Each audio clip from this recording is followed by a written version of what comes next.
आज हम उस शख्सियत के बारे में बात करेंगे जिन्हें हिंदू और मुसलमान दोनों ही अपना गुरु मानते हैं। और जब इनका जीवन काल चल रहा था तब ये दोनों ही धर्म इनके खिलाफ थे, क्योंकि इस शख्सियत ने पुरातन रीति रिवाजों को, मूर्ति पूजा को और क्रूर प्रथाओं का खंडन किया था, जोरदार विरोध किया था। और उस समय ऊंच नीच, जात पात पूरे जोबन पर था, जिसके कारण इनकी कई बार शिकायत भी हुई है और इनका मजाक भी उड़ाया गया है। ये दोनों ही धर्म इस शख्सियत के लिए 2 बार एकजुट भी हुए हैं। कब और क्यों, जी आपको इस वीडियो में पता चल जाएगा। जी हाँ, आपने सही अंदाजा लगाया। आज हम संत कबीर दास जी के जीवन काल को पूरे विस्तार से जानेंगे। जहां मैं बता दूं कि आज के समय में जो कबीर दास जी के भक्त हैं, उनका ये मानना है कि कबीर दास जी खुद परमात्मा है। ना तो उनका जन्म हुआ है, ना ही निधन हुआ। इस सृष्टि के रचयिता संत कबीर दास जी हैं। वो इस पृथ्वी पे मानव कल्याण के लिए एक कमल के फूल पर प्रकट हुए थे। लेकिन हम ये वीडियो इतिहासकारों के माध्यम से आगे लेके जाएंगे, जो पुख्ता सबूत हैं उनके साथ आगे बढ़ेंगे। तो वीडियो को शुरू करते हैं उनके जन्म से। कबीर हिंदी भाषा के भक्ति काल के प्रमुख कवि और समाज सुधारक थे। उनकी मुख्य भाषा साधु ककड़ी थी, लेकिन इनके दोहे और पदों में हिंदी भाषा की सभी मुख्य बोलियों की झलक दिखलाई पड़ती है। इनकी रचनाओं में ब्रज, राजस्थानी, पंजाबी, अवधी, हरियाणवी और हिंदी खड़ी बोली की झलक दिखलाई देती है। कबीर भक्ति काल की निर्गुण भक्ति धारा से प्रभावित थे। कबीर का प्रभाव हिंदू, इस्लाम और सिख तीनों धर्मों में मिलता है। बात करते हैं कबीर जी के जन्म की। कबीर का जन्म कब और कहां हुआ था, इसके बारे में इतिहासकारों के बीच में द्वंद्व है, एक युद्ध है।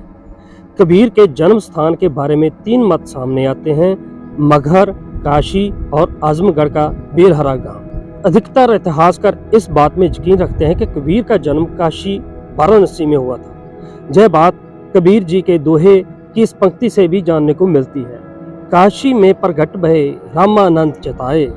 एक प्रचलित कथा के अनुसार कबीर का जन्म 1438 ईस्वी को गरीब विधवा ब्राह्मणी के जहां हुआ था, जिसे ऋषि रामानंद जी ने भूलवश पुत्रवती होने का आशीर्वाद दे दिया था। विधवा ब्राह्मणी ने संसार की लोक लाज के कारण नवजात शिशु को लहर तारा ताल के पास छोड़ दिया था।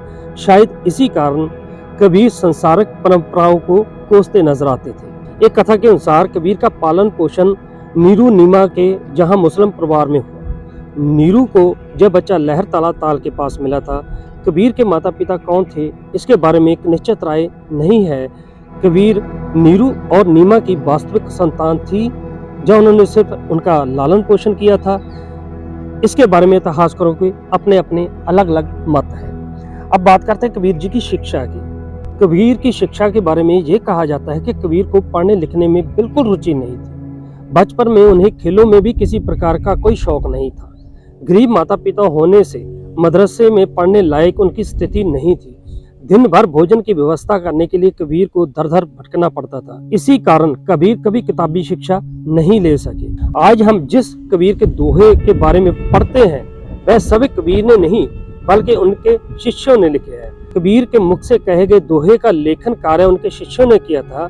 उनके शिष्यों का नाम कामताए और लोई था। लोई का नाम कबीर के दोहे में कई बार इस्तेमाल हुआ है। संभवत लोई उनकी बेटी और शिष्या दोनों थी, और ये भी अंदाजा लगाया जा रहा है कि लोई उनकी पत्नी थी।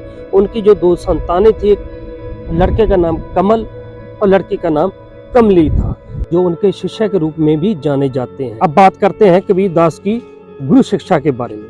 कबीर का पालन पोषण बेहद ही गरीब परिवार में हुआ था, जहाँ पर शिक्षा के बारे में तो सोचा भी नहीं जा सकता था। उस दौरान रामानंद जी काशी के प्रसिद्ध विद्वान और पंडित थे। कबीर ने कई बार उनके आश्रम में जाने, उनसे मिलने की विनती की, लेकिन उन्हें हर बार भगा दिया जाता था। और उस समय जात पात का काफी चलन था, ऊंच नीच का काफी चलन था। ऊपर से काशी में पंडितों का भी राज भी खूब चल रहा था। एक दिन कबीर ने ये देखा कि गुरु रामानंद जी हर सुबह 4-5 बजे स्नान करने के लिए घाट पर जाते हैं। कबीर ने पूरे घाट पर बाड़ लगा दी और बाड़ का केवल एक ही हिस्सा खुला छोड़ा। वहीं पर कबीर रात को सो गए। जब सुबह सुबह रामानंद जी स्नान करने आए तो बाढ़ देखकर ठीक उसी स्थान पर से निकले जहां से कबीर ने खुली जगह छोड़ी थी। सूर्योदय से पूरब के अंधेरे में गुरु ने कबीर को देखा नहीं और कबीर के पैर पर चढ़ गए। जैसे ही गुरु पैर पर चढ़े, कबीर के मुख से राम राम निकल पड़ा। गुरु को सामने देखकर कबीर बेहद ही खुश हुए। उन्हें उनके दर्शन भी हुए और चरण स्पर्श भी मिल गए, और इसके साथ ही राम नाम रूपी भक्ति रस भी मिल गया। इस घटना के बाद रामानंद जी ने कबीर को अपना शिष्य बना लिया। कबीर दास के एक पद के अनुसार जीवन जीने का सही तरीका ही उनका धर्म है। वह धर्म से न हिंदू है न मुसलमान। कबीर दास जी धार्मिक रीति रिवाजों के काफी निंदक रहे हैं। उन्होंने धर्म के नाम पर चल रही क्रूर प्रथाओं का भी विरोध किया। कबीर दास का जन्म सिख धर्म की स्थापना के समकालीन था। इसी कारण उनका प्रभाव सिख धर्म में भी दिखता है। कबीर ने अपने जीवन काल में कई बार हिंदू और मुस्लिमों का विरोध भी झेलना पड़ा। अब बात करते हैं कबीर जी के निधन के बारे में। संत कबीर दास जी का निधन सन 1518 ईस्वी को मगहर में हुआ था। कबीर के अनुयायी हिंदू और मुसलमान दोनों ही धर्मों में बराबर थे। जब कबीर की मृत्यु हुई तब उनके अंतिम संस्कार पर भी विवाद हो गया था। उनके मुस्लिम अनुयायी चाहते थे इनका अंतिम संस्कार मुस्लिम रीति से हो, जबकि हिंदू हिंदी रीति रिवाजों से करना चाहते थे। एक कहानी के अनुसार इस विवाद के चलते उनके शव पे चादर ओढ़ी गई और उनके शरीर के पास पड़े फूलों को हिंदू मुस्लिम में आधा आधा बांट लिया। हिंदू और मुसलमान दोनों ने अपने अपने तरीकों से उनका अंतिम संस्कार कर दिया। कबीर की मृत्यु स्थान पर उनकी समाधि बनाई गई है। संत कबीर दास जी ने मूर्ति पूजा, पुरातन रीति रिवाजों को और क्रूर प्रथाओं का पूर्ण विरोध किया था, जिस कारण हिंदू और मुसलमान दोनों ही उनके कट्टर विरोधी थे। उन्होंने सिकंदर लोदी के पास उनकी शिकायत की और उन्हें दंड देने की बात कही।